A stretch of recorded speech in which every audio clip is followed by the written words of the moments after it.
Hello, everybody from all around the world. Clearly in the chat, we've seen people coming from absolutely everywhere. It's truly a global event, which is so much fun. So yes, welcome to the CEMS Career Forum Global Meetups panel for the APAC region. We're welcoming Alexis in Sydney right now, Carl in Shanghai, and Ida in Tokyo. We are hoping to have another speaker join us, but if not, we are still so excited to have the speakers that we have. We're going to start off with just a very small poll. So this is a fun way to get to know our speakers in maybe the ways you haven't yet found out. And yeah, so we're going to get started with that. Indeed, we took the liberty with Brea. Brea and myself were both part of the student board. We have Melissa from Global Office here. And we took the liberty, the three of us, to deep dive in your LinkedIn accounts and your Facebook accounts and your Instagram accounts. And we have some questions to see how much you guys, all our viewers from all over the world, know our speakers. So let's start with the first question. The first question is, who of our speakers is the only one born in a country without a CEMS school? Ooh, this one was actually in the promotion materials. So let's see if you guess it right. Let's see who paid attention here. Let's have a look at the results. And it says, Alexis. Alexis, were you born in a school, in a country without a STEM school? I don't think so. I was born in Belgium. It has a STEM school, right? It has a STEM school. So yeah. No. Let's see, Ida, were you born in a country without a STEM school? I was not. I was actually born in Finland. So we grew have up in a STEM Sweden, school maybe there. I should add. Let's see, Carl, where were you born? You're muted. I'm so sorry. So I was born in Canada, so of course. We also have a school there. So actually, who wasn't born in a STEM country was Lana, who's not with us today, but hopefully she joins in a few more seconds. Brad, shall we continue with the next question? What do you think? Let's go with the next one. So the second question is, who of our speakers is the only one that did not do CEMS? Let's see who's paying attention to our little game. So let's take a look at the results. Chan-chan. So Carl, you are not SEMS, are you? Well, we all make our mistakes, you know. Very good. So indeed, almost everyone answered right. Carl is the one of our speakers that did not do SEMS. We're still very happy to welcome you in our community, always. Alrighty, so the third question is, who of our speakers is currently an entrepreneur? And this is kind of a trick question. Let's see the results. Okay, so the leading champion here for the answer is Alexis, which I suppose if you wanted to tackle that, please do. Do you consider yourself an entrepreneur? Yeah, I do. Very great. Why, if I may ask? Oh, I mean, I run a growth business, maybe a startup in some people's eyes. And yeah, it requires some entrepreneurship or work with some entrepreneurial people, things like that. Yeah. Very cool. And I'm curious to hear a little bit more about Carl and how you would respond to this question. I would sort of consider myself also an entrepreneur. So I guess you can, I mean, some of those questions you can still have two right answers, right? Of course. Absolutely. Indeed. Alrighty. Let's go with the next one then. Alrighty, who of our speakers is the only one born in Europe? Alrighty, Ida, you are the person with the most votes. Can you address this? Yeah, I'm not sure how much there is to say. I'm happy that at least 53% have been listening so far to what we've been saying. There we go. Very well. You were born in Sweden, right? No, in Finland, actually. In Finland, sorry, Finland. I'm like two Swedish parents, though, so I'm not sure I can really claim Finland there. And we have Alexis on the second place. Alexis, you also were born in Europe, right? Give me one moment. I'm just trying No to worries. sort out He the already connection. answered this before at the beginning. He was born in Belgium, so I'm born in yes, Belgium, yeah. he Sorry. was also born in Europe. Yep. Let's go with the next one, and this is going to be the last question. Which speaker is an engineer? And we have 73% answer for Carl. So I think it makes sense if you didn't do CEMS that you're an engineer. Might be right. Are you an engineer, Carl? Yeah. So yes, I guess they win. And why did you decide to become an engineer? Do you have a memory when you were young? No, I guess my father dreamt of being, the real answer to these questions is always a little bit strange. It's like, what I was thinking, like a 15-year-old. I think I wanted to be an airplane pilot for a while. And then for some reason, I just thought, and then I saw engineering seemed cool. So I just jumped into it, nothing else. All right. And look where it got you today. So you never know, right? Alrighty, so I guess we're going to get started. So we have our 3 panelists right now. There's always a chance that Lana will join us. If not, then that's perfectly fine. Can we give a little introduction? We can start with Carl, then Ida, and then Alexis. And then that way, then we'll dive into some questions with a little bit more context.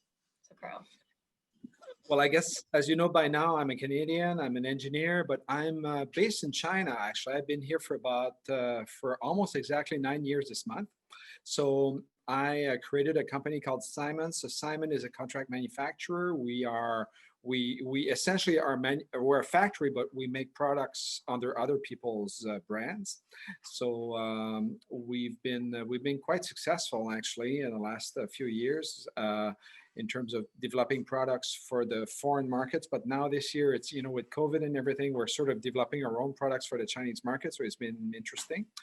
I also invested in a company called Realive about 2 or 3 years ago, which is sort of weird in a way because it's totally unrelated to manufacturing, really. But it is related to the fact that I'm a Canadian, because there's a lot of good companies in entertainment that are interested in the Chinese market. So we became. So I invested as a promoter in shows like Cirque du Soleil in China, also Blue Man Group, which is also a Canadian IP. And many other Paw Patrol, which is also Canadian-owned IP. So all these things I did. So it gives me sort of a bit of a wide experience in terms of doing business in China, I guess. And that's me. Right. All right. So my name is Ida, originally Swedish, but just after graduating from CEMS, I joined H&M and was sent to Hong Kong to work with China for the greater Chinese market. Did a brief period in Beijing as well, and visited the office in Shanghai. I really like Shanghai. But then I was moved to Tokyo after that to work with Northeast Asia, which is Japan and Korea for us. Now I work here and lead a team of analysts and controllers to essentially work with data related to our store expansion here. Okay, and Alexis, tell me about us. Tell us about you. Cool. Can I just get some confirmation you hear me? Yeah, okay, perfect. I was sorting out some connection issues. Okay, good. I was born in Belgium and I studied my CEMS degree in Sydney, which is really awesome, and then also in Barcelona. And when I finished my CEMS degree, we saw a problem in the market, and the problem was, hey, what should I do with my dog, cat, rabbit when I go on holidays? And we said, you know what? There are all these cool Airbnb 4, Uber 4 models popping up. Why don't we try and build an Airbnb for pets so that when you're going on holidays or when you need a dog walker, you can find someone in your local area to look after them. And so in that way, we're going to keep all the dogs and cats out of the dark and scary kennels of Australia. But the very bigger vision is, and this is what we've now been doing over the past 6 years since we started this business, is making pet ownership easier at scale. So we've got this marketplace connecting pet owners with pet sitters and dog walkers and daycare providers. We have a pet food subscription business. We got a pet insurance business, and we're actually going through a really interesting process now where we are listing the business on the Australian Stock Exchange. So that's what we're doing. We partner with the airline here, Qantas, who also invested in the business. And we're very lucky to work with a team of 40 passionate pet lovers. And yeah, that's my short, in a nutshell, story. I love the enthusiasm. That's really fun. Amazing. Thank Okay. you. Well, clearly we've got some pretty international people who have some experience just about everywhere. So then I'm going to go into the question that I suppose initially started with was, can you tell us a little bit about how you managed to get to the country where you are right now? And what was the decision that got you to, go there in the first place? Was it a career path? Was it an initial interest in that country? Can you address that a little bit? I guess we'll start with Ida since you're unmuted and that works out for you. Would you mind, please? Yeah, sure. So for me, moving to Tokyo was a proposal from H&M. I always knew I wanted to have an international career, and that's really why I applied for those types of graduate programs that would offer just that. And when it came down to it, it was H&M that I decided to go with. To be honest, ending up in APAC was so much by accident. Like they told me you're going to Hong Kong, and I was like, "Where's Hong Kong?" But then coming here and living here in this vibrating, dynamic environment is just something really quite special. So when they said Tokyo, I was like, you know what? I've never been to Japan, but that sounds great. So I packed my 2 bags and I moved, and now I've been here for 2 years. Yeah, I think it's really just about not saying no, just go for it. Yeah, honestly, I think that there's a lot to be said for spontaneity and serendipity. So yeah, I'm curious we'll dive into a little bit more about your experiences and the challenges and everything like that afterwards. But I guess for now, Carl, could you tackle that question too, please? Sure. Well, I guess after I graduated, my first job was actually in Germany, and then I went to France, back to Canada, then went to USA, and then here.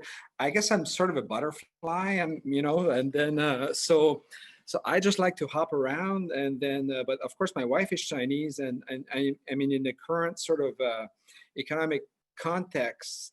I think it's very natural for us to be here. I speak Chinese. It's a good place to be.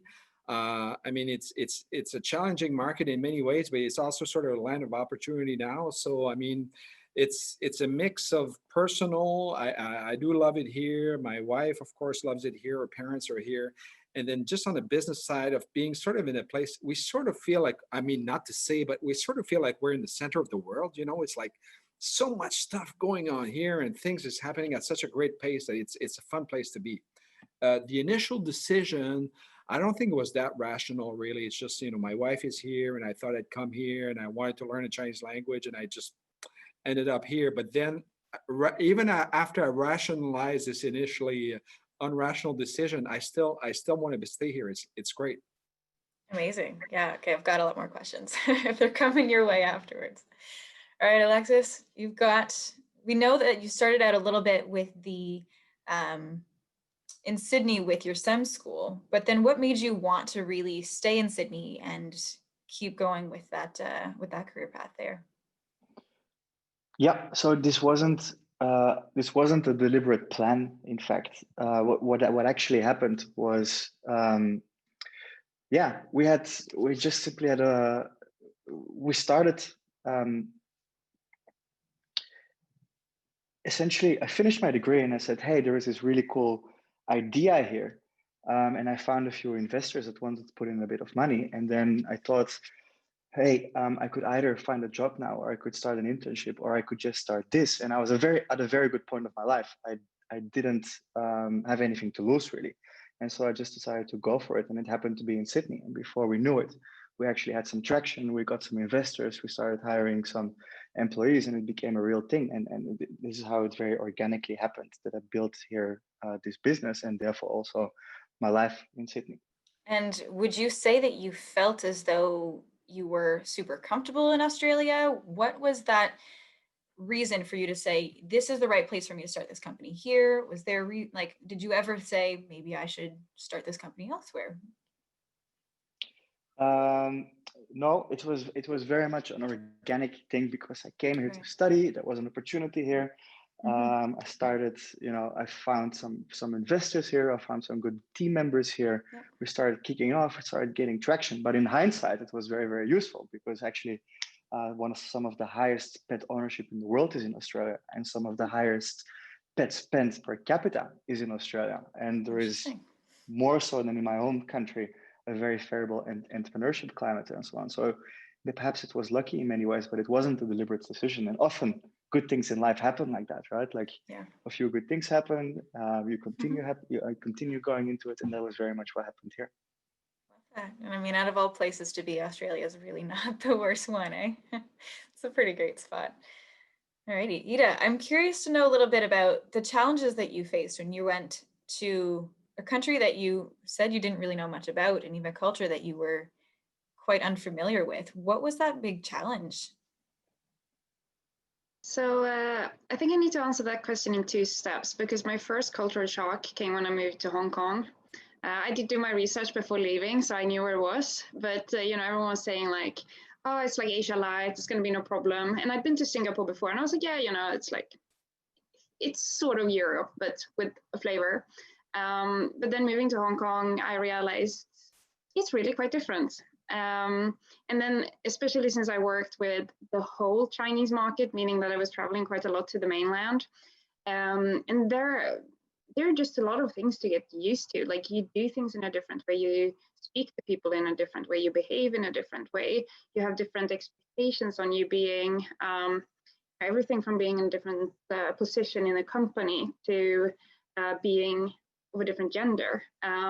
You can sort of get away a little bit by being non-local from it, but at the same time you do feel that pressure to some degree to adjust.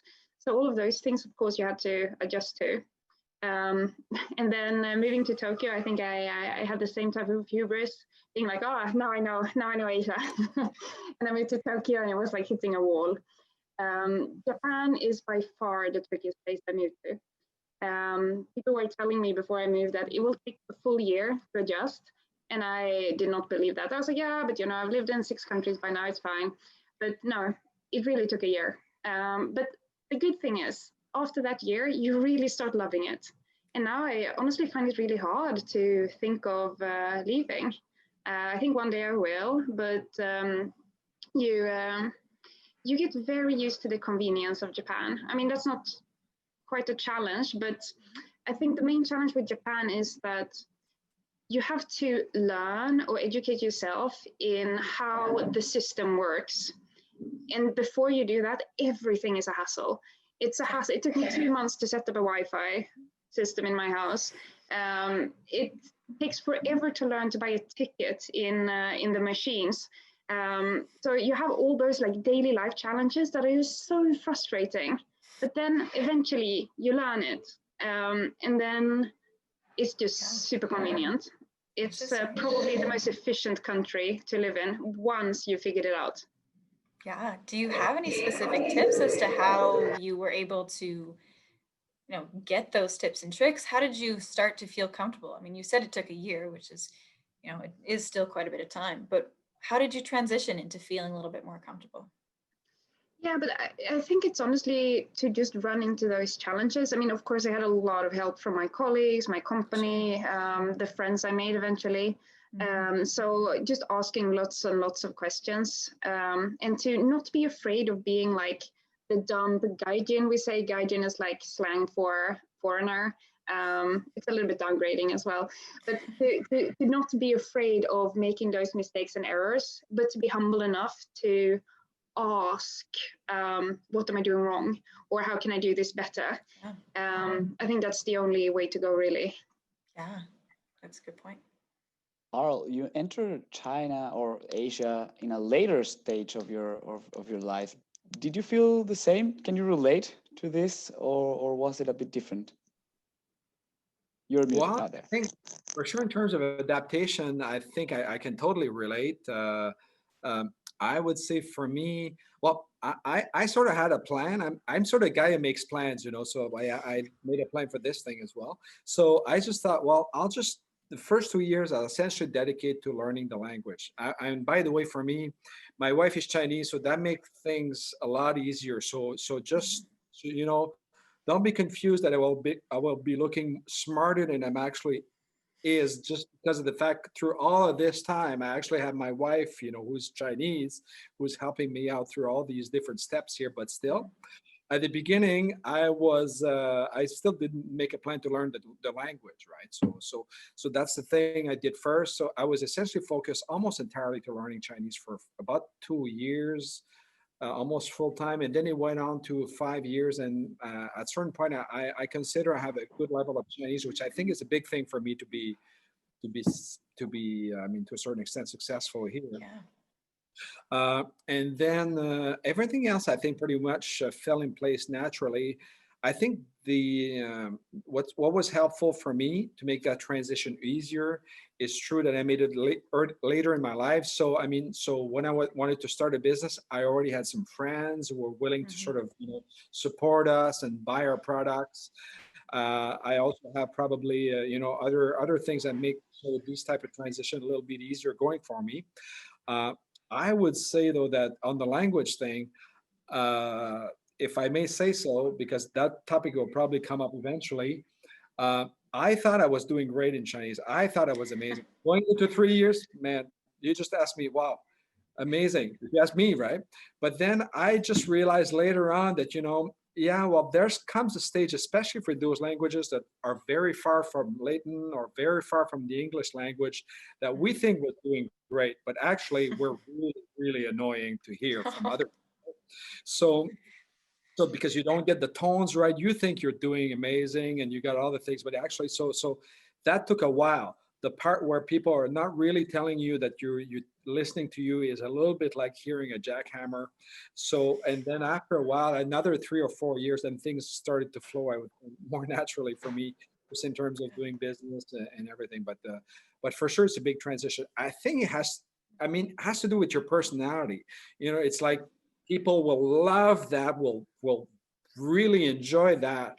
But I also know that there's a vast majority actually of people coming here from abroad that either have been posted here, or maybe even some of them came here for the pure challenge, that actually after a few years it's just can't take it anymore. That will just after 2 or 3 years, they most of them actually will leave China. Yeah, no, I've heard, and I've learned a lot about the cultural differences between China and so many other countries, and it would be, it seems like a very difficult challenge. So I'm sure knowing the language would be quite helpful. But in terms of working with either suppliers or with different companies and building your company, and even Ida, when you were talking about working with mainland China, have you noticed a lot of cultural differences and cultural connections with that? Are there any tips that you could give to anybody? And of course, we have a very global panel, which makes it difficult to be specific about your cultural recommendations. But if you had any tips and tricks for your local environments and to work with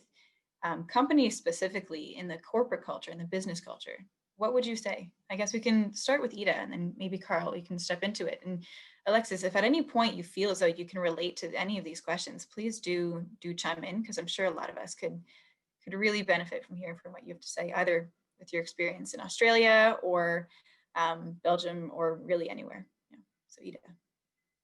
So I think I'm going to leave to Carl to answer more specific, because I think you've been a lot more deeply into the culture of especially China. But I think as a general note, what is always so important when you are in a culture that is significantly different to your own is to just let go of that feeling that you will have, that I still have, that is, but there is a better way to do this. Because that is what's going to kill your working relationships. Like as an example, I work quite a bit with construction when we are building new stores, and it's absolutely ridiculous how long time it takes to build something in Japan. We can do it in half the time or a quarter of the time in some markets, but in Japan it's just impossible. And here I come from China, where everything is like, just name the price and you can do it faster. Everything is possible. And you run into Japan where you just can't, because there is a set way of doing things. And that way we will do it. It doesn't matter what you pay. It doesn't matter if you have a solution, if you even lay out the schedule. it's not the way it works. And I think this is an example of, you sometimes just have to swallow what you think is right, in order to like navigate a new culture. And that way you can find your way through it before you understand why, because there's always a why. Otherwise it wouldn't be the way it is. I love that. Thank you, Ida. I would say I would coming from another angle, which I like to talk about cultural intelligence. It's not a real thing. It's just sort of the thing I like to point out. I just find that when we're dealing with different projects, especially when it has to do with, say, foreigners in China or Chinese abroad, or issues involving our customers or foreign customers with Chinese customers, etc. I mean, I've always been very, very curious to understand the type of people. There's people which have this cultural intelligence. You push them in a room into a context where you have business culture, you have, of course, you have a country culture, you have sort of maybe different. I mean, there's different barriers if you want to build them. But then you go into there, and then they just flow into this context totally naturally, sort of naturally understanding where the other person's, sort of opinion come from, and where they're sort of have this second level perspective on the issues and the things, and sort of things, and making friends, and just really have the deeper understanding of where the discussion really is about. And I think this sort of culture, it comes from curiosity. That's my first thing. I think people who are fundamentally interested, curious to understand why people behave the way they do, why things happen the way they do, why things, learn about history, learn about many things. And eventually this comes back to you as a gift of cultural intelligence. The one, I'm not saying I have it, I'm just saying some people certainly do, where you are then able to come into this, and then actually it's like you lose that context totally different. Oh wow, I've been this. Wow, you're from Hainan. Oh my God, I love Luoyang. And I remember when the dynasty were there.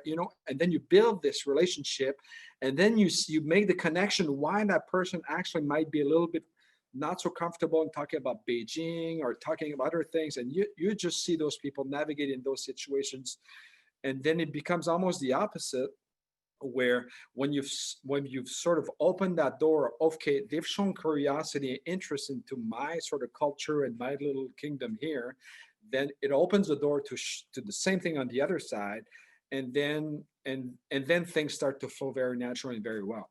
And then another beautiful things happen. I don't want to sound too cute, but I think it's also true that it's also through these differences and potential conflicts that the best things happen.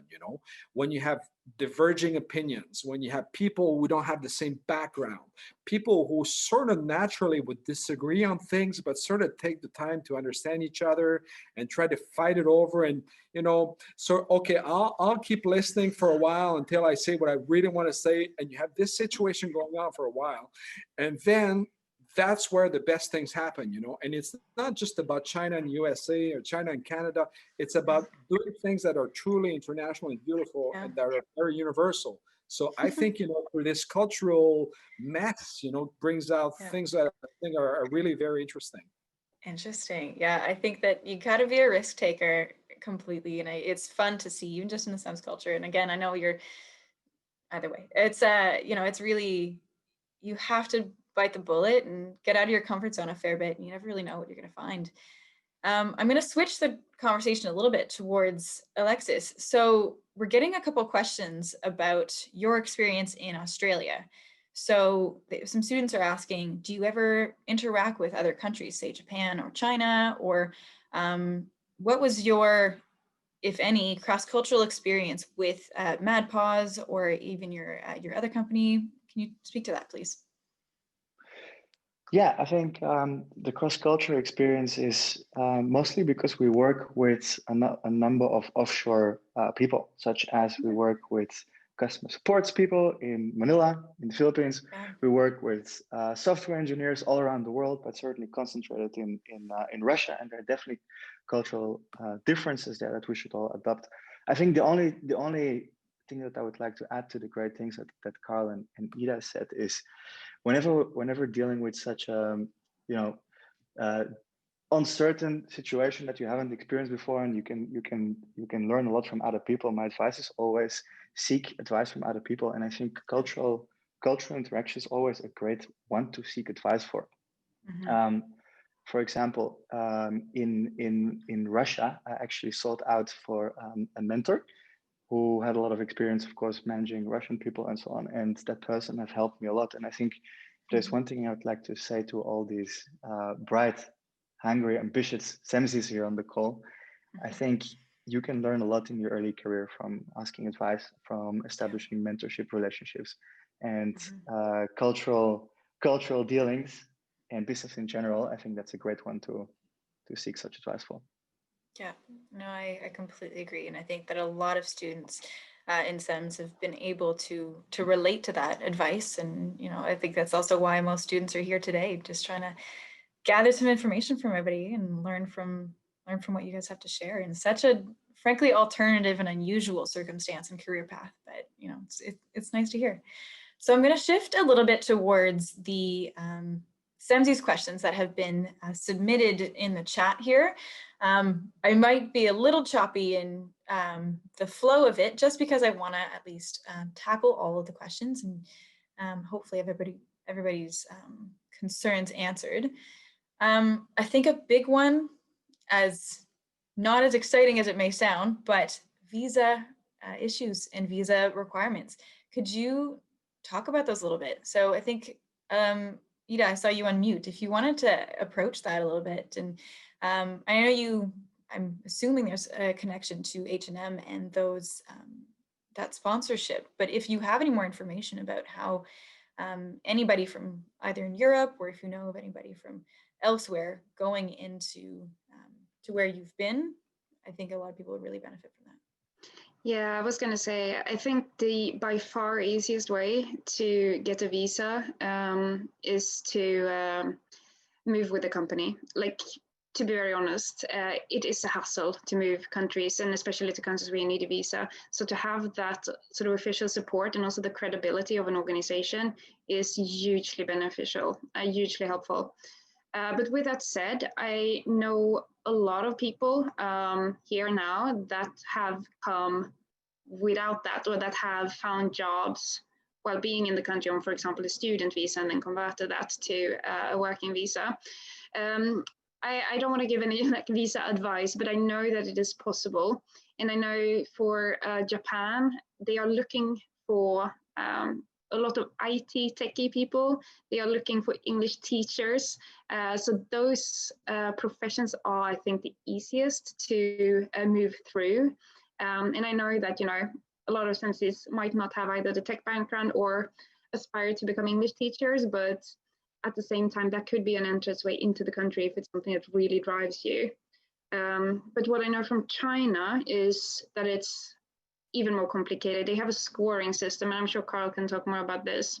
But what actually happens also for people that move with companies to China is that they only get like a temporary limited time visa, and then they do these visa runs. So I had a bunch of friends while I was living briefly in Beijing, and I had a bunch of friends there that had to go out of the country every 2 months to some other country and then come back in again. And they were working professionals just like myself. So some country, like a lot of countries in Asia are tricky. Okay, Carl, do you have a sort of information to back up that fact, or did you experience something different? Of course, you, with your wife, I don't know if there's any connection there as to being able to go into China, but could you speak to that a little bit, please? So yes, actually in this context, there's no help from my, well, there's some help, there's always help somewhere from my wife, but specifically on the topic of visa, I did get my visas on point. So, I mean, I did have credentials. That being said, you know, it always seems to me like there's a discrepancy between what I read and what I see on the expat party that I go to on the Saturday evening. You know, it's like did you really go through the point system? But anyway, just going back to the original point of saying, normally, okay, if you want to try to, normally to get a real work visa is tough in China. Actually, you have to be invited by a company, you create your own company, you need to have a certain amount of experience. I mean, I hear the story that, you know, essentially the irony of a lot of people will take part of their diploma or even graduate from China hoping to work in China, but then the second day it's a little bit like, well, sorry, but you're just a graduate, you know, you don't pass the point system. So now that you've studied essentially 5 years of your life studying Chinese and learning how to work here, well, now you have to go back home. So, but that I think is mostly true for the real work or resident visa. I think if you have a business visa, a little bit like what I think Ida was referring to, having to go back, that would only be issued for 60 to 90 days and you have to go back and go back in. Then, I mean, I think there's probably a lot of people in that situation where, you know, they've got enough of their sponsorship for a company to commit to say, well, we'll commit to a letter to a business visa, not necessarily commit to a working contract, to long-term commitments going to 2 to 3 years, and, you know, paying the sort of the countryside taxes and all these things. So you probably have a lot of people in those situations, and there's probably not this year, because this year is a little bit strange. So let's not talk too much about the things specific to 2020, but say maybe last year and probably over to next year, where you probably have even some tourist visas, people coming in, teaching some English. And of course, they're sort of in a fragile position, not, I think, from a real legal standpoint, but just of a standpoint of saying at some point, you know, you're not really supposed to work with a tourist visa. So if I answer sort of more to in the strictest sense to my recommendation, so I think people here are all obviously university educated. They all have a certain amount of expertise. For sure, the best advice would probably be a little bit like Ida was mentioning, to be sponsored by a company when you come in.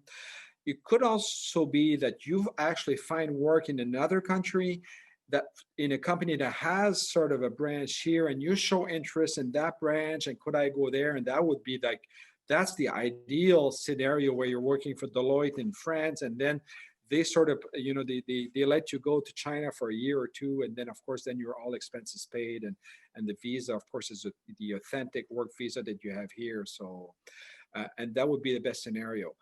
But if you're trying to come, something which I would not recommend, which is the thing of saying, well, I would go to China with a tourist visa in the hope that within 2 or 3 months I can find a job here, and sort of make that into a regular situation. Of course, you'll find situations where that was successful and it worked, but that's probably not a good plan. You're sort of living on the razor's edge, and it's, you know, it's not the way to do it. Thank you, Carl. Alexis.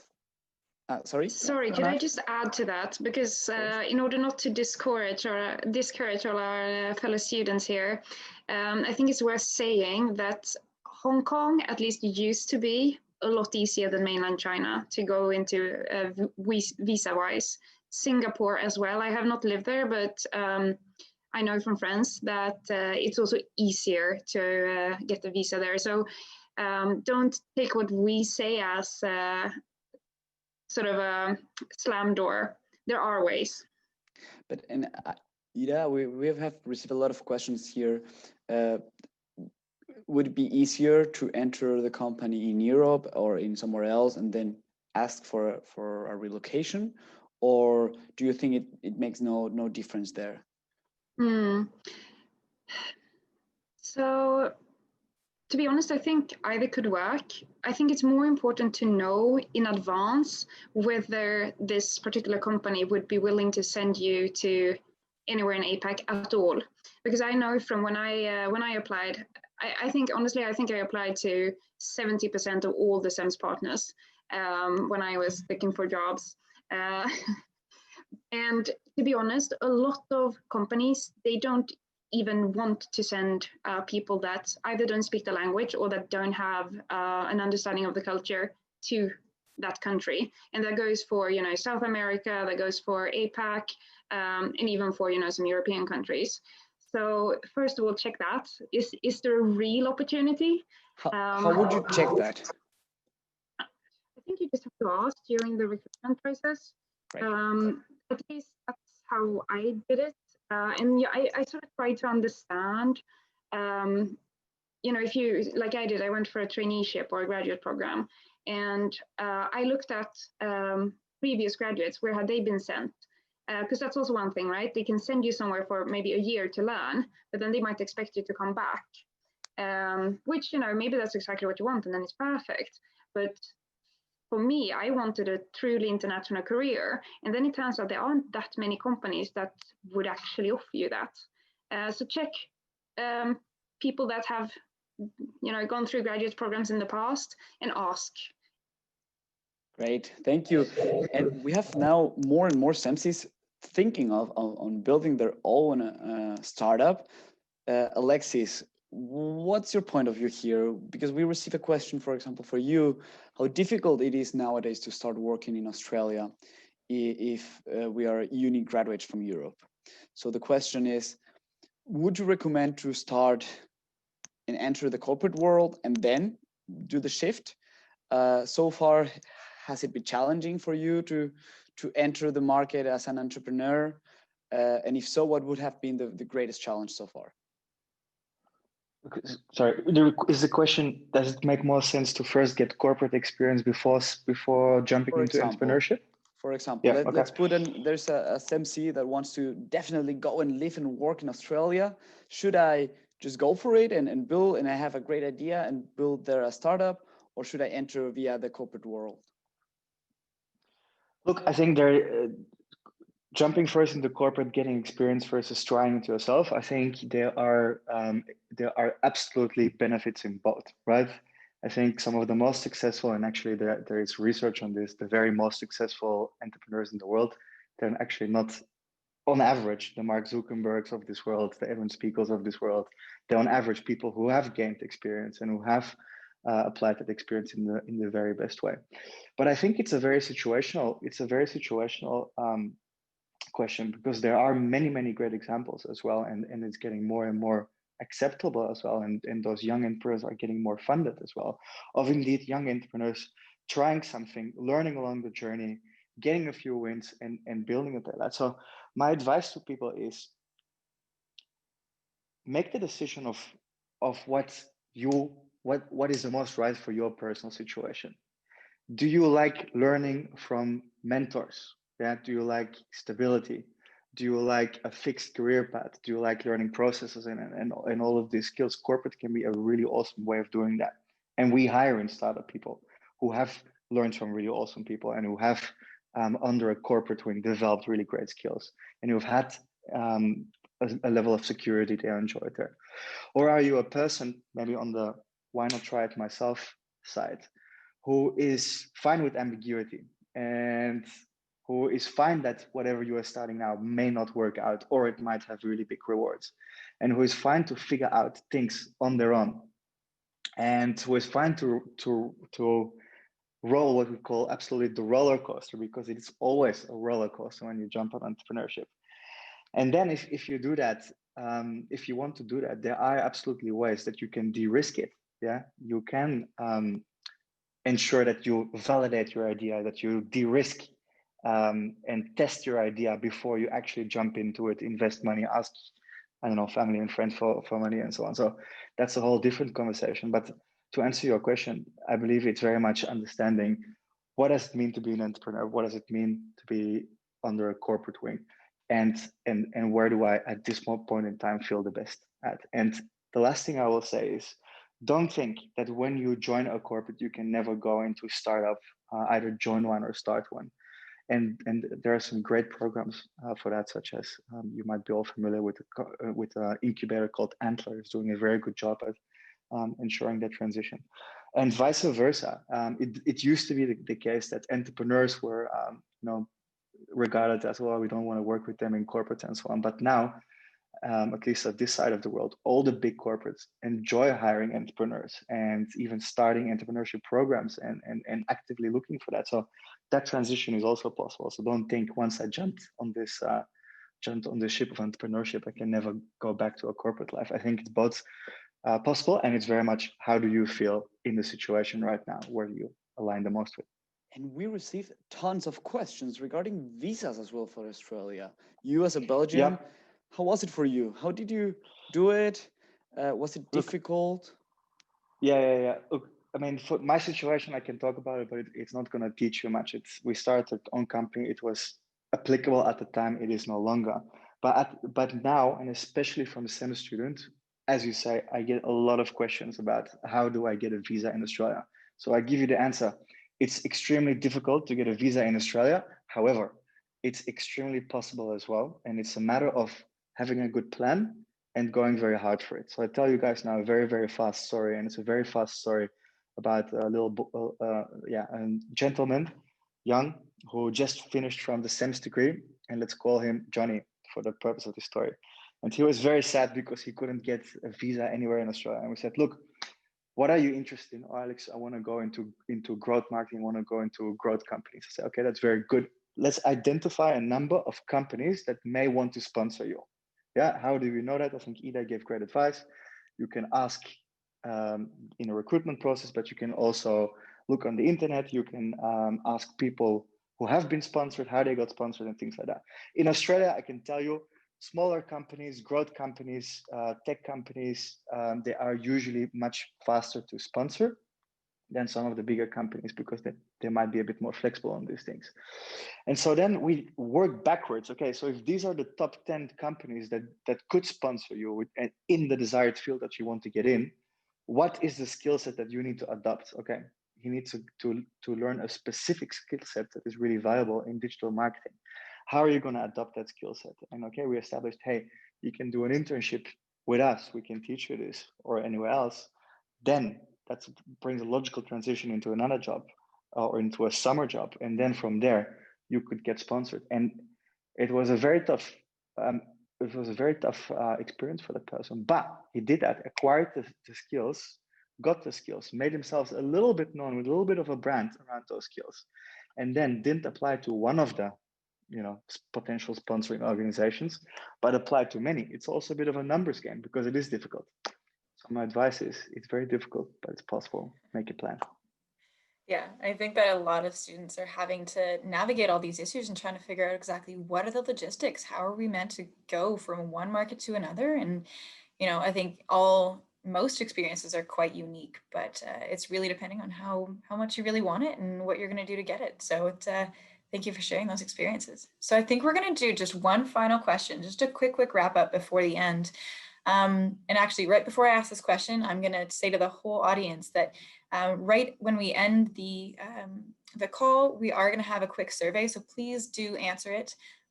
It gives us some feedback on the event itself. So I think my final question to each speaker would be, if you had a highlight maybe to your either current position or to your international experience, and specifically in APAC, if you can refer to that, what would it be? So I think I'm going to go with Carl first. Yeah, but that gives me no time to think for some. Sorry. Is anybody ready? Like quicker? No. Well, if somebody else wants to jump in, it's okay. A highlight. Well, the highlight seems to be out of luck, really. I mean, I think I'm really proud. I'm really proud that about 3 years ago, I was here, and then Cirque du Soleil. I mean, I know they've gone some difficulties recently, but I mean, as a Canadian, we're very proud of Cirque du Soleil even now, and they'll be back. I mean, I was a very small company then, and they were looking for a partner in China. And then they went through a very formal process of, having Deloitte and KPMG, and I'm not sure McKinsey was there, like the big firms applying to become their official operations partner in China. It's a big deal, really. And there was Simon. There was 13 people who applied. I mean, by this point, you know where this is going, but still, let's just pretend you don't.